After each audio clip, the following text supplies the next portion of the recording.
My cheating wife moved into her lover's apartment and told me we won. 6 months later, she was pregnant, jobless, and sleeping in her car. My wife Tara and I had what I thought was a fairly nice marriage for the first 4 years. We met back in college. She was attractive as hell and seemed interested in my goals rather than just seeking a party. Dude, I was working on my business degree while she was doing educational things. We hit it off immediately. Following graduation, I embarked on my own consulting business. Those first few years were sheer torture. Working 80-plus-hour weeks, worrying about paying rent, the whole thing. Tara was actually very supportive back then. She would deliver me energy drinks at 2 a.m. when I was coding and give me pep talks when clients ignored me, all that girlfriend of the year stuff. She even recommended putting her teaching career on hold to help me build something amazing. It struck me as the most selfless act I'd ever witnessed. Looking back, I should have noticed the red flag flying in my face. We moved into this wonderful house in a good neighborhood after my business started producing excellent money. Tara became intensely involved with this local church. She began leading women's clubs, organizing charity activities, and continuously posting Bible quotes on Instagram, preaching about family values and the importance of marriage. However, by year 4, things began to feel wrong. It began with tiny things. She stopped inquiring about my day. Conversations that used to flow naturally were scripted, as if she was simply checking off boxes rather than truly listening. I'd ask simple questions like, "How was Bible study? Who showed up?" And she'd respond vaguely, clipped, as if she was in a hurry to shift the subject. What threw me off guard was her sudden interest in our finances, mainly my finances. Previously, she had been fine with having access to the credit cards and never inquired about the business. She suddenly wanted to know specific numbers. "How much did we make last quarter?" she would inquire unexpectedly. "What's the business value now? Do we have assets I don't know about?" At first, I assumed she was simply showing an interest, perhaps wanting to become more connected. Then I discovered she was photographing the financial statements I had left out. I discovered her looking through my office files one night when she thought I was sleeping. "Just organizing," she said, but I saw her scanning documents with her phone. Things were gradually escalating, and I could feel the tension between us increasing as the days passed. Then I noticed shifts in her routine. Her schedule became erratic, with late evenings and weekend trips that didn't match up. She'd leave the house wearing one clothing and return in another, dismissing it with a casual, "Oh, I spilled something." One night, I mentioned how little time we spent together now, how she appeared different. She rolled her eyes. "You're imagining things," she remarked, her voice flat. But she didn't look at me while she said it. Then she suddenly became quite protective of her phone. She bought new, sexier clothes, but I never saw her wear them. She'd come back with claims that didn't make sense, such as citing restaurants and towns we'd never been to or having receipts for only one hotel room, while she claimed 4 ladies had gone. I did not want to believe it. I assumed I was just worried as a result of my excessive workload. Then one night, she arrived home late, her hair slightly tangled, and her makeup more smudged than normal. There was a faint, strange aroma clinging to her. Something harsh, like a cologne I did not own. I asked casually at first, "Long night?" She hardly glanced at me as she kicked off her heels. "Yeah, Bible study ran late, then we grabbed dinner. You know how it is." Except I had no idea how that worked because Bible study used to stop at 8, and now she was walking past midnight as if it were normal. "Smells like someone spilled cologne on you," I commented, watching her reaction. That's when her posture shifted. Not guilty, but defensive. She scoffed and crossed her arms. "You're seriously paying attention now? Maybe if you weren't always at the office, you'd actually know what's going on in my life." That was not an answer. It was a deflection. And it worked just as she intended, shifting the blame to me. I could have pushed, but I didn't since I knew how this would turn out. If I accused her, she would cry and blame me for being paranoid and inattentive. I wasn't going to let her distort the narrative way. So I got smart about it. I began examining credit card statements and her location history whenever she left her iPad open. Pro tip: women never log out of their accounts. Every Tuesday and Thursday afternoon, she would spend exactly 2 to 3 hours at this place across town, an apartment complex. On Thursday, I decided to leave work early, parked across from the complex, and waited. Sure enough, at 2 p.m., Tara drew back sharply. 10 minutes later, this dude pulled up next to her. A tall guy, gym bro, with one of those tribal tattoos on his arm. Such a cliché. I took photos of them walking in together, all touchy-feely, and sitting in my car, angry. I saw my wife, the woman I had built my entire world around, stroll into another man's apartment with the same flirtatious enthusiasm she used to have with me. My mind was screaming at me to storm up there and tear down the door. But I pushed myself to stay put, for wrath is loud, and revenge is silent. When she returned 2 hours later, I shot additional photos. I watched them kiss as if they had all the time in the world. Something inside of me turned off right then. No more doubts. The woman I loved had died. The guy's name was Logan. I discovered this through her text conversations when she left her phone to shower one night. He worked at her church as a youth pastor or something. The irony was too thick. I didn't confront her immediately. Instead, I acquired more evidence. Screenshots of texts, further images of their encounters, hotel receipts from her purse, and even a taped phone call in which she told Logan that she was leaving me shortly and that they could finally be together. The most painful thing, however, was not just the dishonesty. It was discovering how long she'd been plotting my ruin. I reviewed her texts with Logan, and what I saw made me literally nauseous. This wasn't a spontaneous event. She had been scheming for months. I'm waiting for the right moment. He's too busy with work to notice anything. Once I file, I'll push for alimony. He won't see it coming. She wasn't just intending to leave me, she was using me to fund her new life, laughing with her boyfriend about how she'd ensure a smooth landing while leaving me high and dry.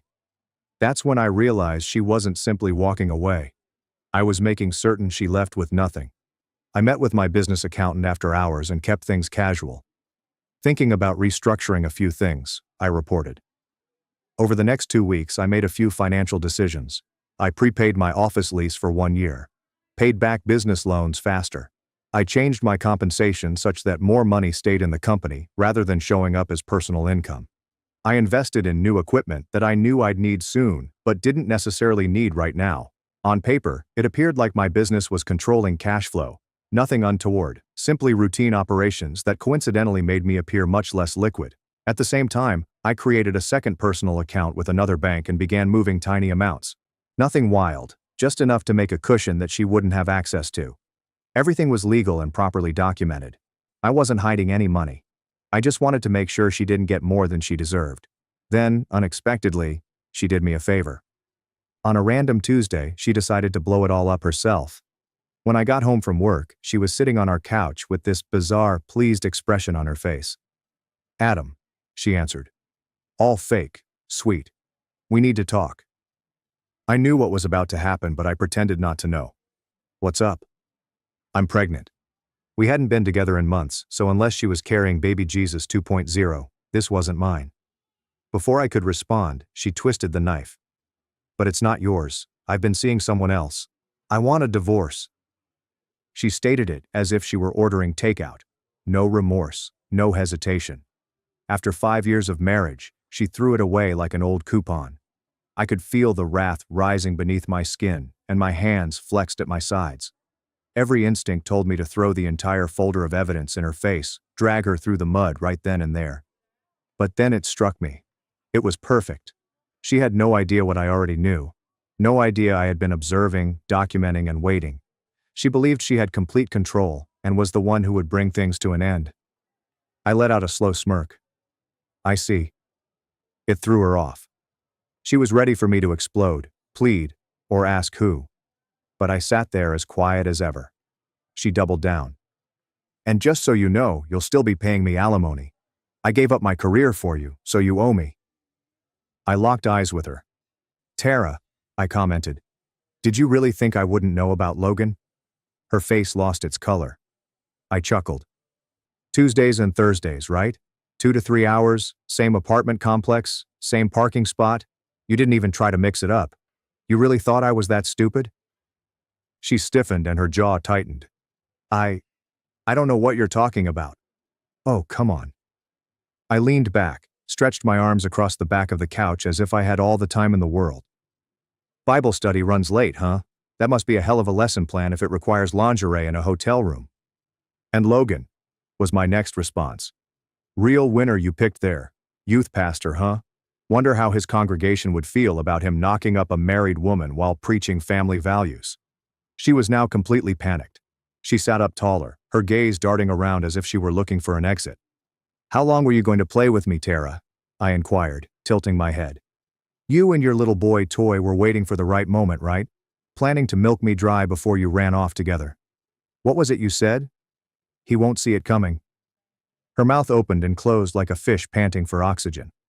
I did not let her recover. I stood up. "Let me make something very clear. You are not walking away from this as the winner. You are not taking a damn thing from me that I don't let you have." She attempted to recover, disguising her dread with false assurance. "It's the law, Adam. You can fight it all you want, but you'll lose." I gave her the smuggest smile I'd ever given someone in my life. "If you say so," I answered simply. She thought she was hitting me with the ultimate power move, but in reality, she was saving me from trouble. All I had to do was smile and make her believe she was in control. Meanwhile, I had already moved 5 steps ahead. The next 2 weeks were bizarre. Tara moved out practically immediately, directly into Logan's flat.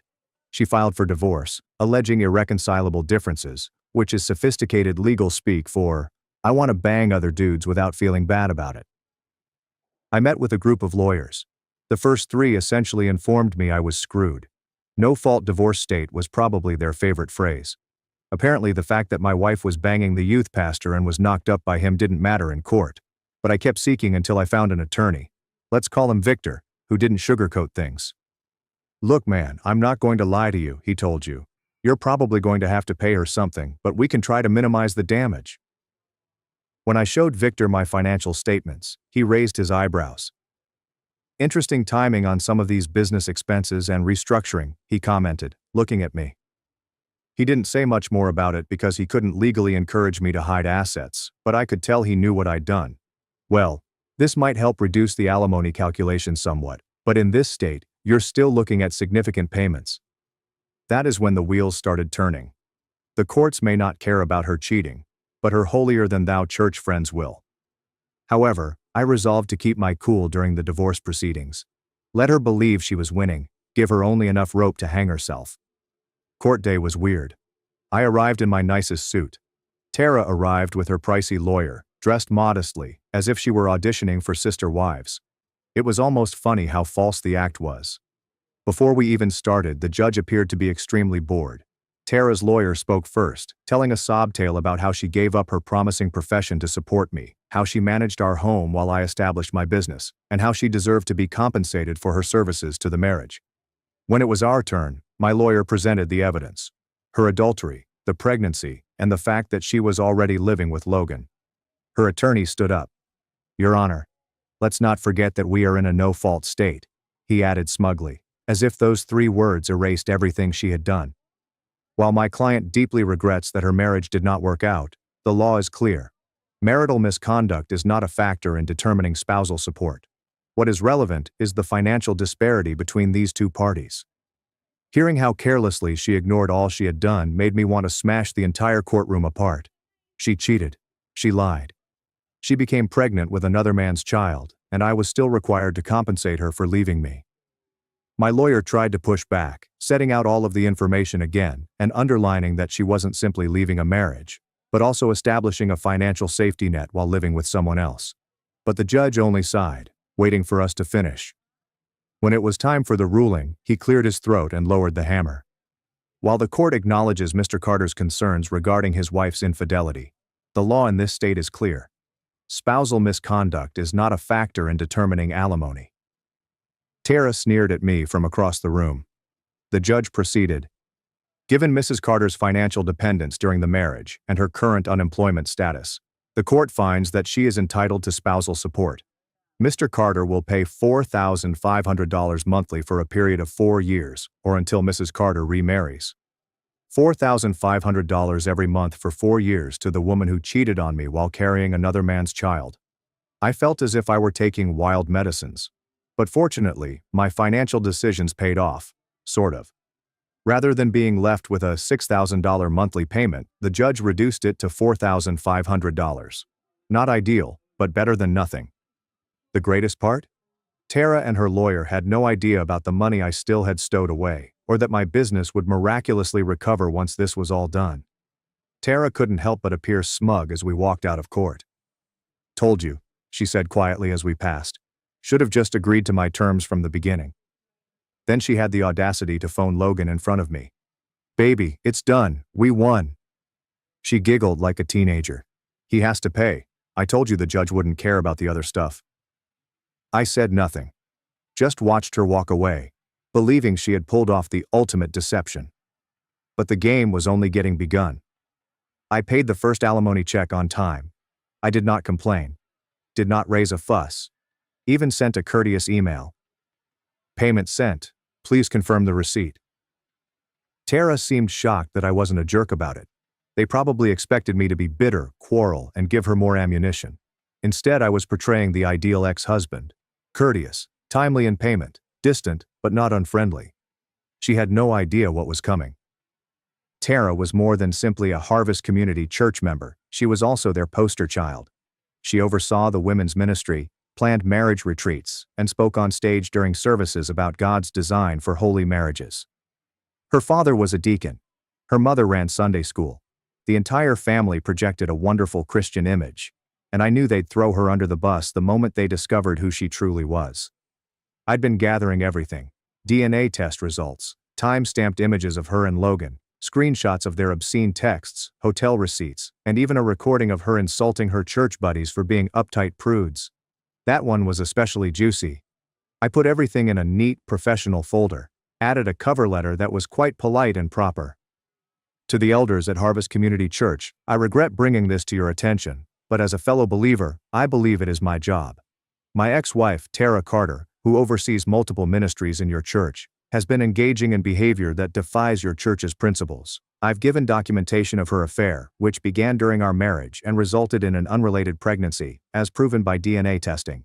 Tara is now living with this man and receiving considerable alimony from me. I'm sharing this not out of spite, but out of concern for the integrity of your ministry. Respectfully, Adam Carter."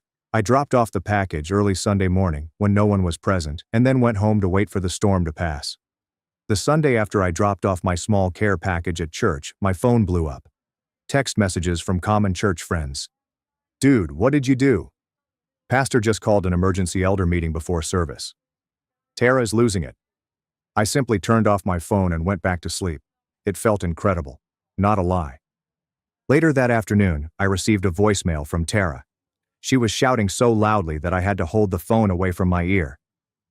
"You absolute piece of garbage. How could you do this to me? They kicked me out of the women's ministry. My dad won't even look at me. You've ruined everything." I deleted it without phoning back. I do not need that negativity in my life, you know. More messages arrived throughout the week, each more urgent than the last. Her church friends ignored her. Her parents were taking time to pray about the matter, which meant, "We're disappointed in you." The Christian school where she volunteered requested her not to return. Even Logan was getting cold feet. Apparently, he did not sign up for all of this turmoil. He thought he was receiving a lovely woman and a solid alimony payment. Instead, he became a social outcast, with a baby on the way and a lot of baggage. By Friday, he had kicked her out of his flat. So much for pure love, right? Tara was summoned to a formal disciplinary hearing with the church elders just a week after my evidence was dismissed. I know because she contacted me sobbing and begged me to tell them everything was a misunderstanding. "Adam, please. They're going to publicly discipline me. Do you know what that means? They'll announce it to the entire congregation. Everyone will know." "They already know, Tara. That's kind of how church gossip works. My dad might lose his position over this. My family has been at Harvest for 3 generations. Should have thought about that before you slept with the youth pastor." She stayed quiet for a moment, then said in a little voice, "He's not talking to me anymore." "Who? Your dad?" "No, Logan. He said this is too much drama, that I misled him about the divorce being clean and simple." I couldn't help laughing. "So, your soulmate bailed the second things got tough. Shocking." "I have nowhere to go, Adam. My parents won't let me stay with them. None of my friends are returning my calls." "Sounds like a personal problem. Can I come home? Just until I figure things out?" Oh, this woman has so much nerve. "It's not your home anymore, Tara. You gave that up when you decided to cheat." She began crying again with huge dramatic sobs. "What am I supposed to do?" "Get a hotel. You've got alimony money coming in." Figure it out. Then I hung up.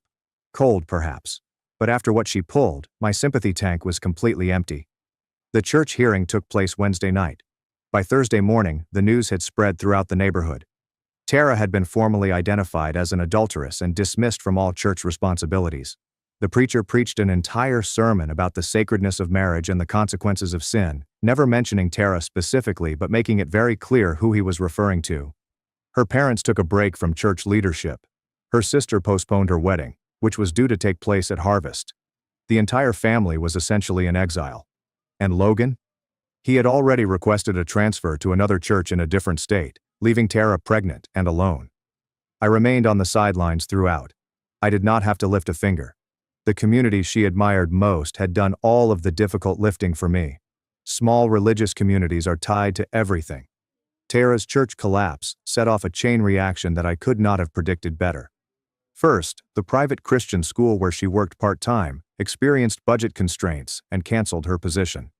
The principal couldn't look her in the eyes when he told her. Then, her volunteer opportunities dried up. The Crisis Pregnancy Center where she counseled young women determined that her current circumstances made her an unsuitable role model. The charity where she coordinated fundraising drives said that it was reorganizing its volunteer program. Every aspect of her identity was gradually chipped away. And I just kept paying the alimony on schedule every month. 3 weeks after the church scandal surfaced, I received a text from our former neighbor. "Tara's living in her car in the Walmart parking lot."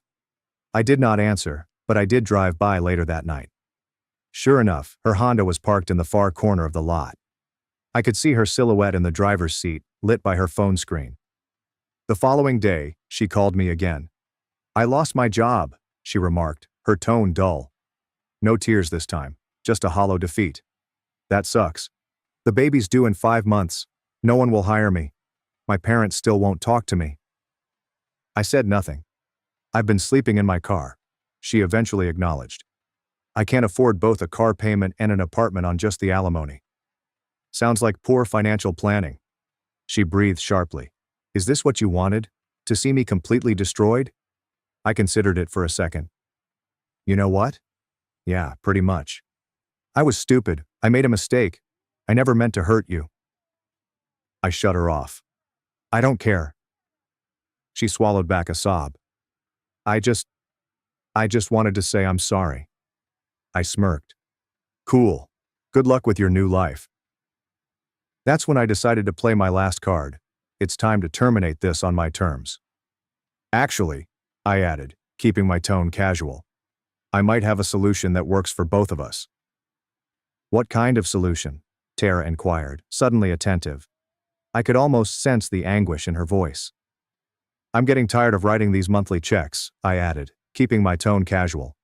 "And my business is expanding. I'm looking at opening an office in Singapore. Might move there for a while." "What does that have to do with me?" "Well, international alimony enforcement is complicated, and I've been talking to a new lawyer who thinks we might have grounds to revisit the settlement based on some creative interpretations of the law." Of course, that was complete nonsense, but Tara didn't know, and she had no right to challenge me. "What are you saying?" Her voice was panicked. "I'm saying I'd like to buy you out. One lump sum payment instead of monthly alimony for the next 4 years." She remained silent as she considered the situation.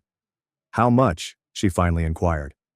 $90,000 cash, tax-free. You sign a document releasing me from all future obligations, and the money's yours today." Tara had no idea I could afford that lump sum simply. The adjustments I took earlier saved a large portion of my money, and my business was already recovering. She and her lawyer never discovered half of what I had. To her, $90,000 felt like a lifeline, yet it was less than half of what I'd owe her over the entire alimony term, representing a significant discount. However, for someone living in their car, pregnant and broke, that probably sounded like winning the lottery. I don't know," she said. "My lawyer said." "Your lawyer isn't sleeping in a Walmart parking lot," I told him. "And this offer expires in 24 hours. After that, I start the process to challenge the alimony ruling, and you get nothing while we battle it out in court for the next year or two." More silence. I could almost hear the wheels moving in her mind. "Can I think about it?" "Sure, you've got until this time tomorrow. Then I'm moving forward with the challenge." I hung up without waiting for an answer. She called back 2 hours later. I'll take it, she replied gently. Smart choice. I'll have the paperwork ready in the morning. Meet me at my lawyer's office at 9 a.m. Adam, she said quietly. Thank you. I nearly laughed. Don't thank me, Tara. This isn't mercy. It's business. The next morning, she arrived at the lawyer's office looking like hell. She had dark circles under her eyes, her hair was unkempt, and she was dressed in the same clothes I had seen through the car window. My lawyer had the documentation ready, a full release of all future alimony obligations, in exchange for a one-time payment. I had already prepared the cashier's check. Tara had barely read the contracts before signing. When my lawyer slid the check across the table, her hands trembled as she took it. So, that's it? She inquired. We're done? I nodded. Completely done. I don't ever want to hear from you again. She seemed like she wanted to say more, but instead nodded and went away. As the door shut behind her, my lawyer shook his head. You know, most guys in your position wouldn't have offered her anything. I told him it was worth $90,000 to be free from her forever, and I intended it. The monthly payments didn't damage me financially, but they were a continual reminder of how she had duped me. Now I was entirely liberated, free to move forward without her shadow hanging over me. Besides, I knew Tara. She'd spend that money in 6 months and then have nothing. No alimony, no employment opportunities, and no backup plan. Meanwhile, I would be establishing my empire, living my best life, and never looking back. Around 6 months later, I ran into her at a gas station. I didn't plan it. It was just one of those random events. She looked rough, possibly pregnant again. I didn't ask or care. Driving a beat-up old Civic instead of the luxury car she had during our marriage. She stopped dead in her tracks when she spotted me filling up my new BMW. I nodded at her to be polite, you know. She walked over with hesitation. There was uneasy silence. Then she said, "How are you?" I shrugged. "Business is good. Life is good." She nodded and looked down at her feet. That's good." More uneasy silence. "The money's gone," she finally said. "I had to pay off debt, and the rest went to rent and food." I simply gazed at her. "Not my problem." "I know, I don't know why I'm telling you this." I finished pumping gasoline. "Well, good luck with everything." I began to go back into my car, but she remarked, "I'm sorry, Adam, for everything. I really am." I gazed at her for a long time. Was it satisfying to watch her like this? Honestly, not as much as I expected, but I didn't feel sorry for her either. Too little, too late, Tara. Then I got into my car and drove away. I have not seen her since. Things for me have been going great. I met an incredible woman. She is wonderful. She owns her own marketing agency, works hard, plays hard, and does not engage in any games or bullshit. We moved in together 3 months ago. There's no urgency to get married again. Once bitten, twice shy, and all that. But I could see that happening with her someday. She's the real deal. I tried not to get involved in Tara's affairs, but knowledge spreads quickly in a small town like this. Furthermore, we still have some mutual acquaintances who periodically send information my way. How much did I give her? $90,000. Gone in around 4 months. Apparently she utilized it to pay off credit card debt I had no idea about. She got a cheap apartment and spent the rest of her money attempting to retain her old lifestyle rather than adapting to her new reality. Tara was the epitome of a budgeting failure. She had a baby boy. Logan is legally obligated to pay child support, but from what I've heard, he's a deadbeat who consistently falls behind. As previously said, he relocated to Ohio and has little to no contact with the child. I guess his call to youth ministry didn't extend to his own children. Shocking. Tara attempted to continue her teaching career, but her reputation followed her. No Christian school would accept her, and public schools required recent experience, which she lacked. Last I heard, she was working in a call center, earning little more than the minimum wage. The true karma is what occurred with her family.